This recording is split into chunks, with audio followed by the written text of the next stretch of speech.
If we don't address the deeper suppressed emotion that's living in the body, that suppressed emotion is going to continue to be driving the bus, and it's going to continue to create those patterns of behavior no matter how much we try to change them. And it's going to continue to create these feelings of anxiety, worry, or fear, self-doubt, indecision, no matter how much we try to shift it, because we're aware of it, but we haven't fully processed it on the level of the body.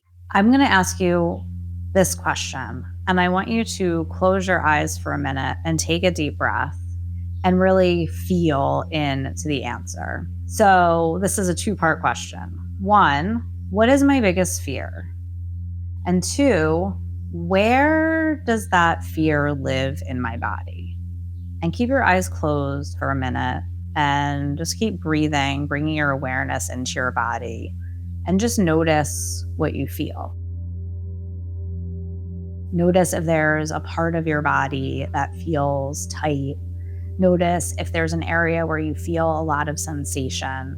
Notice if there's any areas of discomfort, or maybe there's a place in your body that is chronically tight or always low level hurts. Okay, now you can open your eyes. So this is really important because we can always look at, well, what are our fears, or what are our most negative thoughts about ourselves, or even with the concept of the core wound, which I talk about all the time, which is this one pattern of behavior based on an unmet need in childhood, like I'm not enough, or I'm not good enough, or I'm not valuable. But those beliefs, those thoughts, they are based on a suppressed emotion. Maybe it's shame, maybe it's guilt, fear, hopelessness. Those are kind of the base ones that I see for everyone. But those feelings always live in the body, because when we have an experience that is too overwhelming for us to process in the moment, which is what I call trauma, and we don't process that emotion and we don't allow it to move through the body, then it stays in the body and it gets stuck somewhere in the body, right? And a lot of times we will hold things like fear in our hips or in our belly or in our lower legs, lower back, a lot of the area around the first chakra, right? And the first chakra is, that's your root. It's around safety, stability, housing, money, all of those things that kind of root you into the earth. So when you had things happen in childhood where, you didn't have your needs met in certain ways, or you couldn't trust your parents to be stable, or you couldn't trust them to be there for you, then you would have had fear or shame or guilt or hopelessness even. And it would have been too much for you to process at the time. So you would have held it in your body. And this is such an important awareness to have when it comes to creating real transformation, because most of the time we can try to change our thoughts and we can bring awareness to the patterns that we're creating in our life that we don't want to create. However, if we don't address the deeper suppressed emotion that's living in the body, that suppressed emotion is going to continue to be driving the bus, and it's going to continue to create those patterns of behavior no matter how much we try to change them. And it's going to continue to create these feelings of anxiety, worry, or fear, self-doubt, indecision, no matter how much we try to shift it, because we're aware of it, but we haven't fully processed it on the level of the body.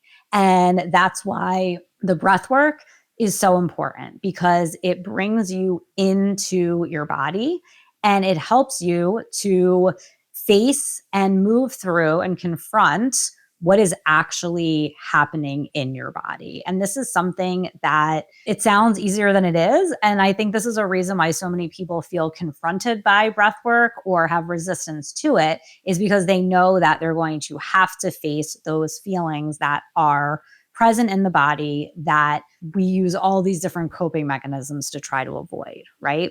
When you become aware of these things, then you can use the breath to actually send it to these places in the body and allow them to release. along with the awareness of, this is what happened in childhood. This is how it's showing up in my life now. Now we actually get to see where it is and bring the breath, bring consciousness there so we can start to shift it. So it's another way of being able to look at how we create transformation, because a lot of times these deeper fears that started in childhood, they will not be something that we have a conscious thought about, because a lot of times they were instilled in the body as a pattern of operating way before we had conscious thought or we were able to make sense of them in a conscious way. So a lot of the work that I do is around the birth story, which is the circumstances around your birth from conception until 3 months old. And a lot of the patterns of behavior or patterns of operating we take on from our parents while we're developing in the womb, right? So if your mom had a lot of unconscious fear or unconscious shame, or she just saw herself as maybe not worthy or not deserving, all of those beliefs and thoughts and ways of operating were literally what you were being made of when you were developing in the womb. So, on a very deep cellular level, those patterns and programs are running without you even realizing it. And you unconsciously identify as that being you, that being who you are. When in actuality, it's not necessarily who you are, it's just the consciousness that you were built from when you were growing in the womb. And our cells are constantly regenerating and changing. And we all know about neuroplasticity. We can change our thought patterns, our beliefs. So when we get into the level of the body, we're able to change the operating system beyond the thoughts, beyond the beliefs, beyond the conscious mind, and start to operate in a completely different way. Because a lot of us don't realize we're operating from these old patterns of operating that we took on from our parents unconsciously, that they took on from their parents. So I'm going to show you a little bit of conscious connected breathing right now. And especially if you haven't done any of my breath work yet, I have developed a very unique breath work methodology called the metamorphosis method, where we harness this point where the conscious and the subconscious minds meet to be able to see where a pattern started and how it's showing up in our life now, so that we can reconcile where it started and start showing up differently in our lives now. I want you to, again, just close your eyes, and you can either lay down and get comfortable on a couch or a bed or the floor, or you can sit up.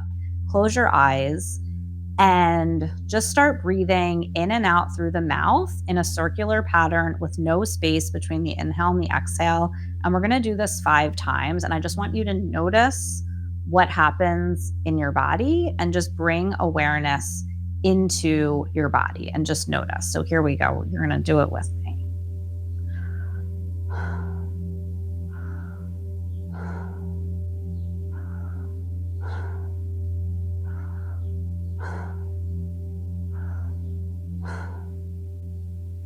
And open your eyes. So this is just a very small snippet of what you would be doing in a longer breathwork session. And usually when I do in-person sessions, we breathe for about 40 to 45 minutes. My audio recordings that my clients do are usually about 20 minutes, where I'm really talking you through how to use the breath to release specific things from the body and from the energy field.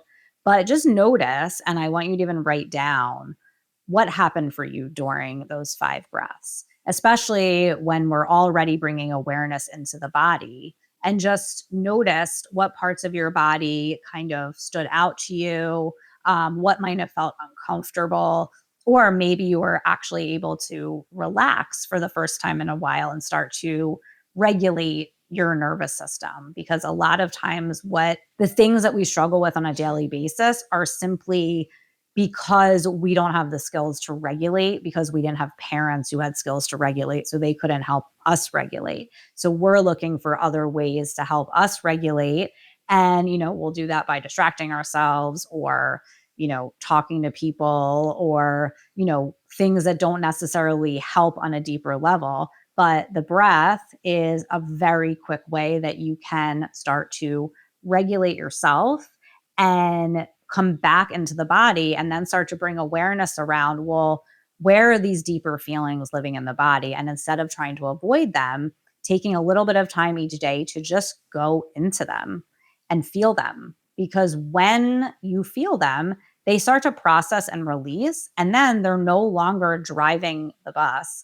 They're no longer creating these patterns of behavior that you want to shift. And then once you go deeper into using the breath, you start to understand how your operating system is actually functioning. And if you are operating from fear that's not yours, that you took on from your mother in the womb, or if you're operating from shame that you unconsciously took on from watching how your father related to himself in the world, and you start to see, wow, that actually isn't mine, and I can start to drop into my own body and my own operating system and choose to be operating from my power as I consciously release the suppressed emotions that are underneath driving the bus, creating me to operate in these other ways, right?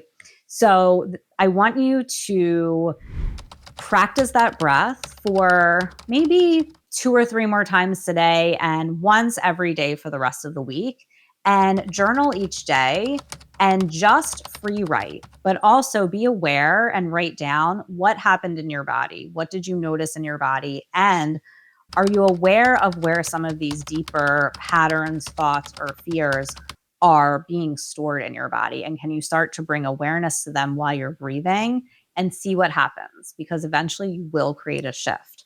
So let me know if this was helpful. I'd love to hear in the comments what came up for you, how this landed. Also, try one of my longer breathwork sessions that I have in the breathwork playlist. So you can go deeper and start to have a longer experience if you're ready for that, but no pressure. The 5 breaths is a great way to start if you're just getting started. And you can download my private podcast, The Core Wound Solution, if you want to learn more about the concept of the core wound and how to pinpoint what yours is. And then, of course, don't forget to subscribe to my channel. I put out new videos every Wednesday. And please comment on your favorite video. I'd love to hear how this is landing for you.